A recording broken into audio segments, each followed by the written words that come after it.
دوستوں، ویڈیو شروع کرنے سے پہلے ہمارے channel Alhuda online Quran academy centre کو سبسکرائب اور ویڈیو کو لائک کریں۔ بسم اللہ الرحمن الرحیم۔ اسلامی تاریخ۔ حضور صلی اللہ علیہ وسلم غار ثور میں۔ رسول اللہ صلی اللہ علیہ وسلم اور حضرت ابو بکر صدیق رضی اللہ عنہ دونوں مکہ چھوڑ کر غار ثور میں پہنچ گئے تھے۔ ادھر مشرکین پیچھا کرنا شروع کیا اور تلاش کرتے ہوئے غار ثور کے بالکل منہ کے قریب پہنچ گئے۔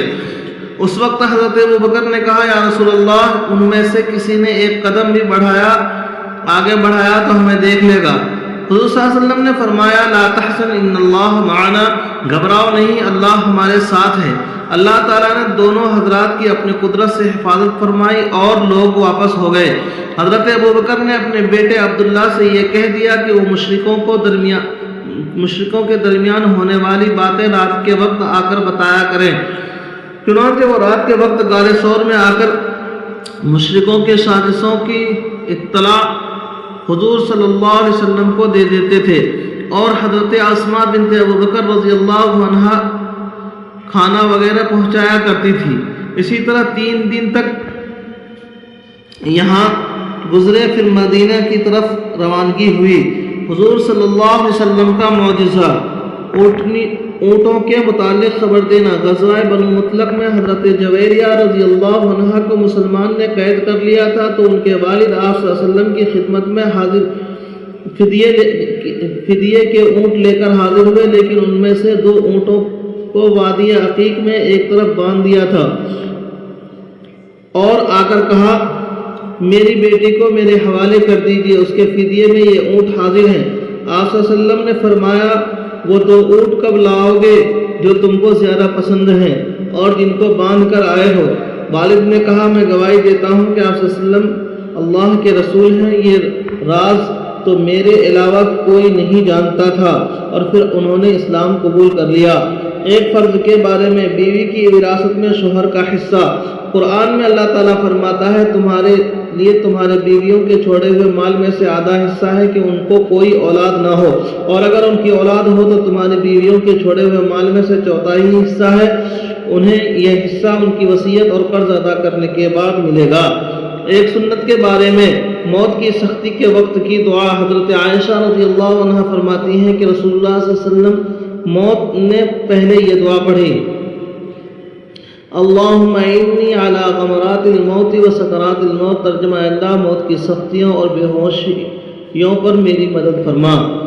ایک اہم عمل کی فضیلت، وضو کر کے امام کے ساتھ نماز ادا کرنا۔ رسول اللہ صلی اللہ علیہ وسلم نے فرمایا، جس نے اچھی طرح مکمل وضو کیا، پھر فرض نماز ادا کرنے کے لیے گیا اور امام کے ساتھ نماز پڑھی، اس کے صغیرہ گناہ معاف کر دیے جاتے ہیں۔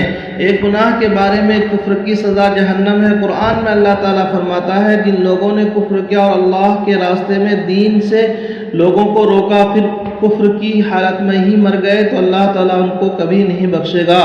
دنیا کے بارے میں، آخرت دنیا سے بہتر ہے۔ قرآن میں اللہ تعالیٰ فرماتا ہے، تم دنیاوی زندگی کو پیش رکھتے ہو، حالانکہ آخرت دنیا سے بہتر ہے اور باقی رہنے والی ہے، اس لیے آخرت ہی کی تیاری کرو۔ آخرت کے بارے میں، حوض کوثر کی کیفیت۔ رسول اللہ صلی اللہ علیہ وسلم نے فرمایا، حوض کوثر کے برتن ستاروں کے برابر ہیں، ان سے جو بھی انسان ایک گھونٹ پینے لگے گا تو ہمیشہ کے لیے اس کی پیاس بجھ جائے گی۔ طب نبوی سے علاج، بیمار کو پرہیز کا حکم۔ ایک مرتبہ ام منذر رضی اللہ عنہ کے گھر پر رسول اللہ صلی اللہ علیہ وسلم کے ساتھ حضرت علی رضی اللہ عنہ کھجور کھا رہے تھے، تو آپ صلی اللہ علیہ وسلم نے فرمایا، اے علی، بس کرو کیونکہ تم ابھی کمزور ہو۔ فائدہ، بیماری کی وجہ سے چونکہ سارے اعضاء کمزور ہو جاتے ہیں، جن میں معدہ بھی ہے، اس لیے ایسے موقع پر کھانے میں پینے میں احتیاط کرنا چاہیے اور معدے میں ہلکی اور کم غذا پہنچنی چاہیے تاکہ صحیح طریقے سے ہضم ہو سکے۔ نبی کریم صلی اللہ علیہ وسلم کی نصیحت۔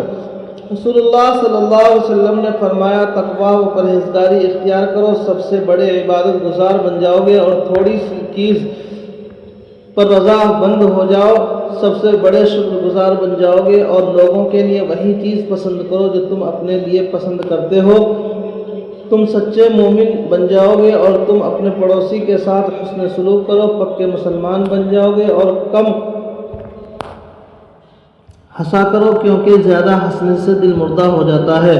اللہ تبارک و تعالی عمل کرنے کی توفیق نصیب فرمائے۔ چینل کو سبسکرائب اور ویڈیو کو لائک کریں۔